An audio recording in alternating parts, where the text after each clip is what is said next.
All right, Sri Lanka Podujana Peramuno presidential candidate Namal Rajapaksa unveiled his election manifesto titled Namal Dekma at an event in Colombo on Monday.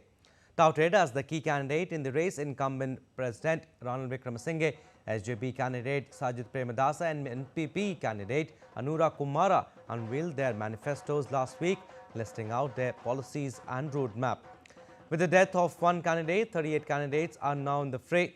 The election is scheduled to be held on 21st September to elect the 9th executive president.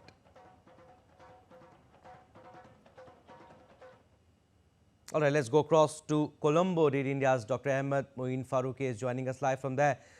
Dr. Farooqi, SJP and NPP released their election manifestos a week ago, and now SLPP presidential candidate Namal Rajapaksa unveiled his election manifesto yesterday. Tell us, what is the roadmap of SLPP?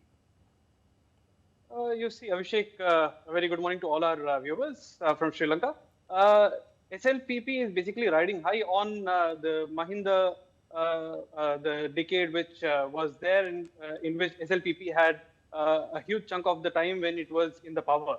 And it is posing as an alternative to various other candidates, talking about the future of the Sri Lankan island, taking it to further growth and maintaining a foreign policy which is non-partisan. And there are promises which are there with regard to building the trade economy as well as the industry and taking the education sector to further new heights. Although these may be seeming more so on the usual lines, but people will still remember that SLPP had promised very, very populistic kind of measures in 2019 when the then candidate of SLPP, Gotabaya Rajapaksa, he had romped home with a huge popular victory. And thereafter, the Sri Lankan island had faced the economic crisis, the worst it has ever faced in 2022.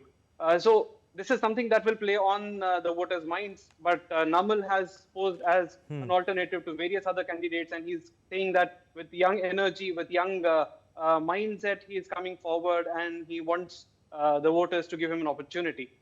Meanwhile, Abhishek, I would also want to add on here that incumbent President Ranil Wickremesinghe also had launched his manifesto last week, alongside the other candidates like Anura Kumara Dissanayaka of NPP and Sajid Premadasa of SJP. Abhishek. Dr. Farooqi, also, 2 years after Sri Lanka went through a serious political churn, as witnessed in Bangladesh, now it is readying for a presidential election on 21st September.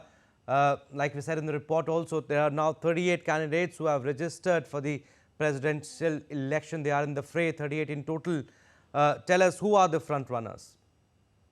See, primarily speaking, I mentioned a few names already. You're right, 38 candidates are totally in the fray, but incumbent President Ranil Wickremesinghe, he has been counting that at a time when the crisis was at its peak, he had come forward for the stability of the nation.